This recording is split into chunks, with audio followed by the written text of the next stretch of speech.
Georgia defeats Ole Miss 52-17, and for the third straight season, the Bulldogs have clinched the SEC East. I'm joined by our Georgia beat writer, Chip Towers. Chip, we were just talking, you can just pick a stat to be impressed by with Georgia. Yeah, I mean, what do you like? 611 yards total, 300 yards rushing.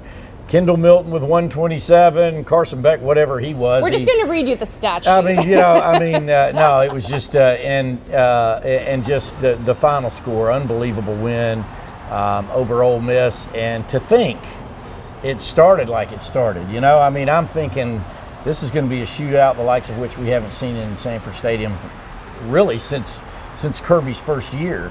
But that's not the way it went. 31 unanswered points, I think it was, 38-3 after the teams left tied 14-14 in the first quarter. Brock Bowers out there running around, just like we all expected. Just an unbelievable night here, senior night, and Georgia rolls on, man.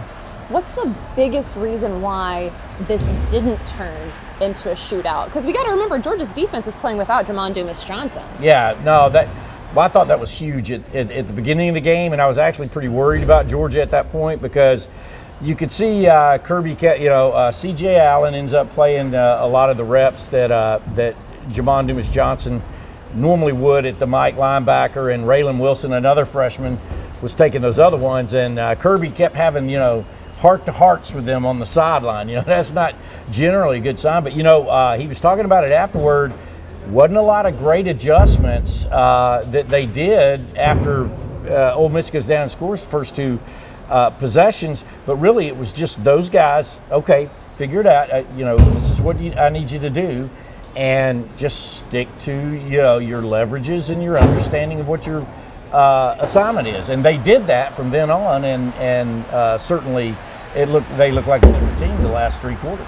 Carson Beck, 306 passing yards, 2 touchdowns. He did have that one interception at the end of the first half. Yeah. But how impressed were you with the way he led this offense today?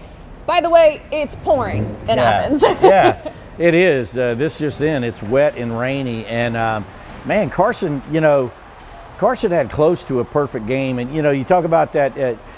Kirby talks about it all the time, talks about the middle eight. It's the end of the first half and the beginning of the second half, and he just loves it when Georgia's going to receive the second half kickoff.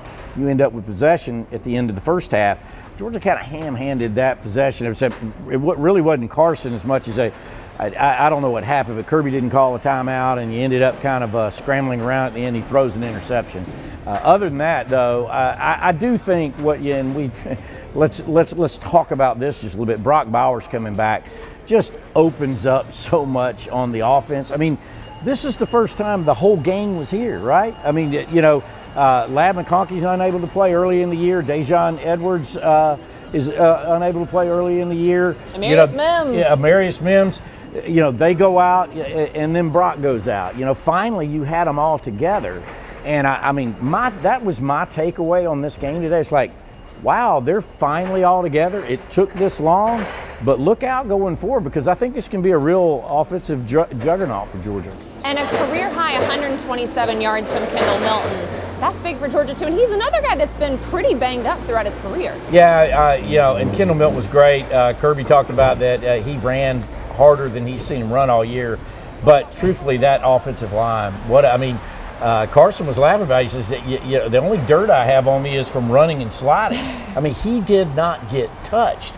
And it's, Ole Miss isn't known for being necessarily a stout defense, but the one thing they do is they blitz and they try to make explosive plays on defense. They didn't make any tonight.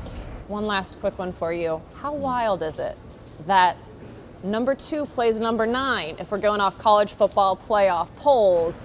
And Georgia's playing a ton of backups in the fourth quarter. Yeah, how nice is that? Once again, Beck and Brock Bowers played set out most of the fourth quarter. Incredible scenario, and Georgia to win this way they won. Look, I don't know. We'll see what happens in college football rankings. It still doesn't matter. We talk so much about them, but I don't know how you could deny Georgia the top spot after this display today.